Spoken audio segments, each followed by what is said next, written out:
So depreciation report, top 10 tips every strata needs to know.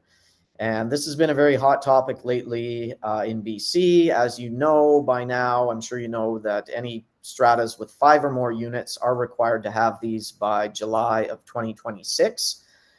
So just under a year now. That's for the Lower Mainland, and then for the rest of BC, I believe it's the same date, but in 2027. So that doesn't pertain to everyone, but we see a lot more of the stratas, certainly that we work with, are starting to get them done. They're planning for them in their budgets, or they're having them commissioned. And I imagine there'll be a mad rush next spring and summer. A lot of people getting them done to be compliant.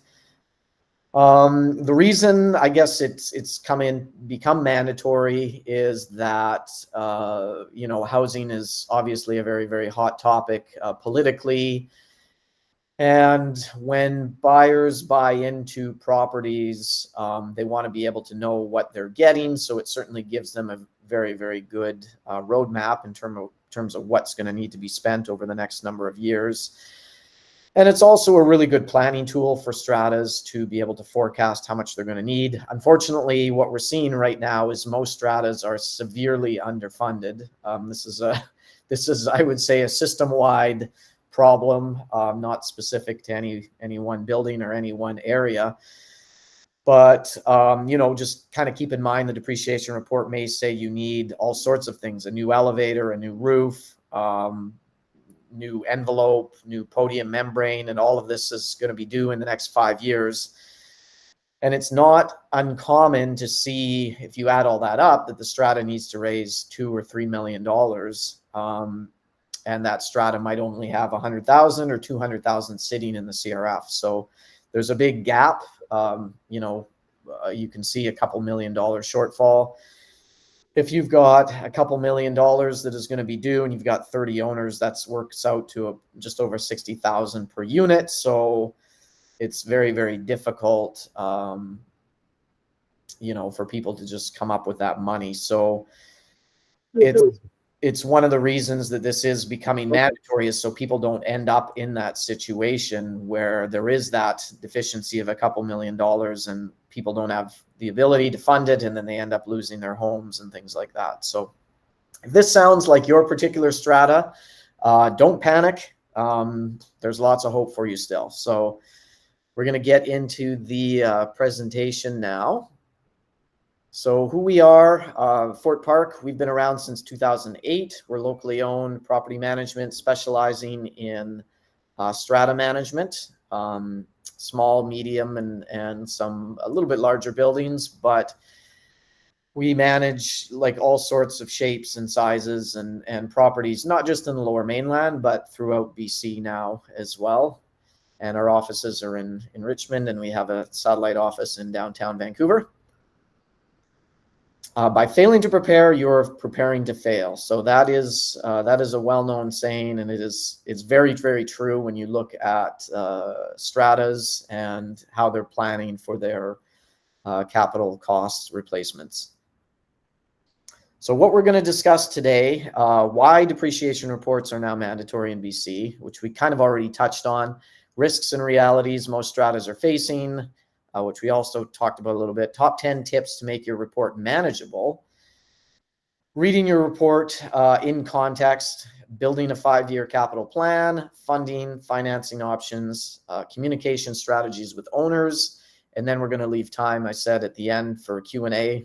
We've got plenty of time for that. So any questions you guys have, please feel free to bring them forward.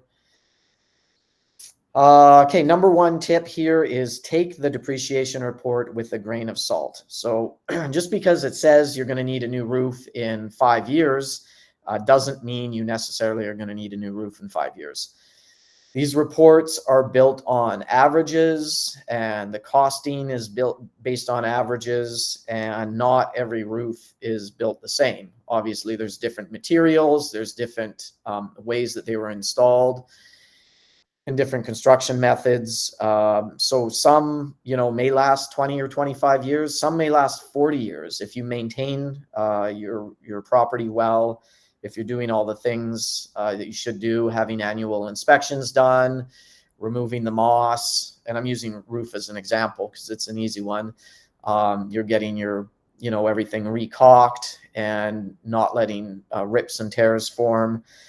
It could easily last 40 years, right? Depending on the construction, depending on how much sun hits it, how much water pools on it, all these things. So make sure that you don't take it as the gospel. It is just a planning tool, and you should go out. If it says your new roof, you're going to need a new roof in 2 years, you should probably go out and get a specific roof report. And that would be the same for anything. If you need new windows, get a report. If says you need new elevator, use an elevator consultant to give you advice on that.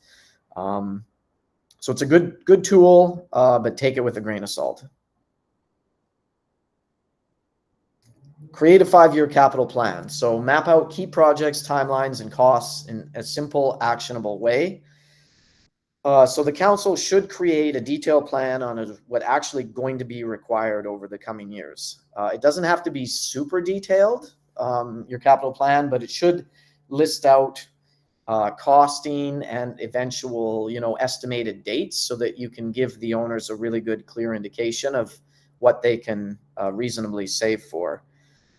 This will help solve a lot of problems down the road when owners say, well, we didn't know about that and nobody told us and we don't have the money to come up with for that specific thing, thereby voting it down. So I'm amazed at how many stratas don't do a 5-year plan, but you really need the depreciation report first in order to do that. It really helps because it will give you those, estimated costing. Number 3, increase your CRF contributions or propose annual special levies to figure out how you're going to raise funds. So smaller, steady increases are easier than big, unexpected levies. Using the example we talked about earlier, if you need to come up with 60,000 for your unit over 5 years, that's a lot of money to come up with in one chunk. But if it's 12,000 per year, which is $1,000 per month, it's much easier to bite off in small chunks. Of course, no one likes to raise their strata fees. I see a lot of people trying to keep their strata fees low just so they can sell their property or have a very marketable property in the market. But really, it's just a bit of an illusion. If you have ultra low strata fees, say your strata fees are $300 a month and your realtor is giving you a pat on the back, great, good job, this is going to be easy to sell. Well, what will happen when they go to sell that and there's a massive deficiency in the CRF? That's going to be hard to sell. It's going to be hard for the buyer to get financing. And so it's a bit of smoke and mirrors. If you're keeping your strata fees low just to keep your CRF contributions low, and then special levying everything, that's not really a good way to do it, and it's more difficult on the owners. Which leads into number 4, give owners plenty of warning. I think that owners like to have lots of heads up on things like this. They like to know about upcoming costs early so that they can avoid surprises. And you're going to encounter a lot less resistance if owners are aware, if it's noted in the minutes, for years leading up to a project. And it kind of forces everyone to start saving early. And also then buyers won't be caught off guard. They buy into a building and there's nothing noted about a new roof. And then all of a sudden they get the minutes and it's, there's a special levy for a new roof coming. They don't really like that either. And they might not be too happy. Number 5, explore Strata Corporation financing. So this is an option if you just say you need certain projects done and you need them relatively quickly. You don't have time to do a special levy, or the owners don't have enough available to fund a special levy. You can look at Strata financing through the banks. We use Canadian Western Bank for this, and they're very, very good at that. The loans are very competitive in terms of financing rates typically because There's zero default on these. It's almost impossible for the strata to default on these. So if that is something that you guys are interested in, I would say that that's an option, and you can talk to your strata agent about that. You can set it up. I'm watching the video for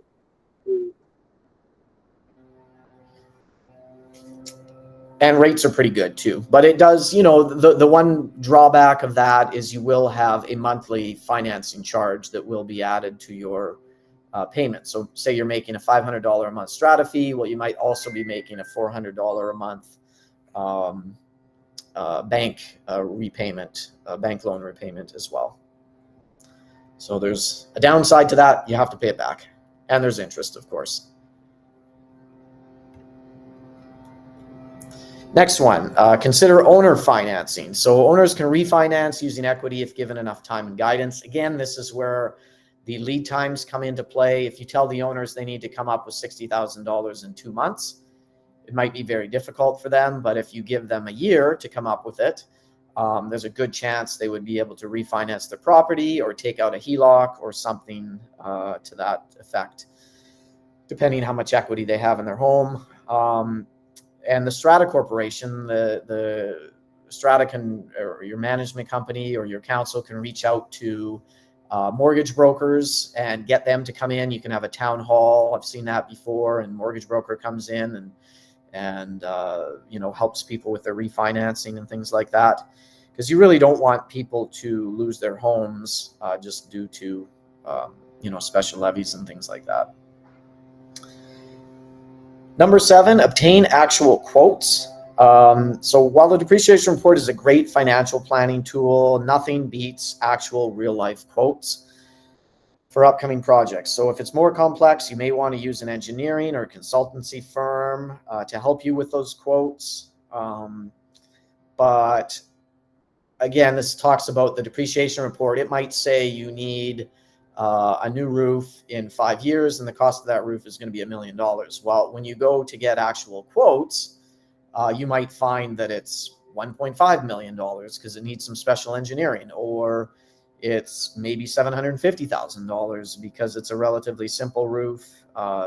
So you really, nothing replaces going out there and getting actual quotes. Number 8, prioritize projects. So focus on what truly needs attention first and defer what can wait. Your depreciation report may list out a number of items that need to be done in the next couple years, but it's really important for the Strata Council and management to sit down, look through that report and say, okay, what really needs to be done? We know it says the elevators, needs to be retrofitted in 2 years, but the elevator's working fine. We've had 0 issues with it. So does that really need to be done? No, probably not, right? So you can add that to your capital plan. Maybe that's for 10 years down the road rather than right away. So don't panic when you see the report. It might say you need a bunch of, especially if you've never had a report before, it's going to say you need potentially a bunch of things that are past their shelf life. We're seeing that now with properties that were built in the 90s. A lot of these things are past their expiry date, but it doesn't mean they've expired. It's like you can probably eat that bag of Doritos chips that said it was expired last month. It's probably going to be good for the next 3 or 4 years. Not that I would suggest eating them, but number 9, communicate effectively. So when deciding upon big projects, it's good to get owners involved. AGMs can be a good platform for this, but your strata, they're not always the right format for that. If the AGM is pretty heated about budgets and things like that, it might not be the best place. Very often AGMs have a very strict schedule and a timeline, and you've only got X amount of time to go through your agenda.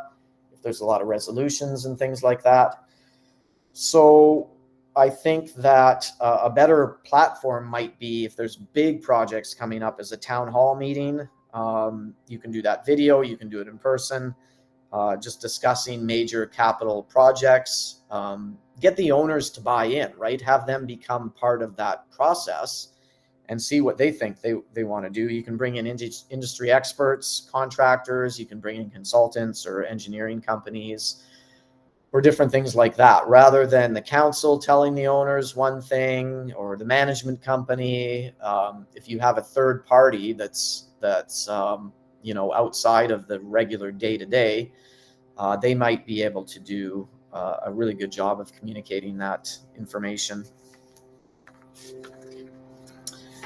And then last but not least, don't panic, but don't ignore it. So this is good advice for a lot of things in life and, of course, in Strata.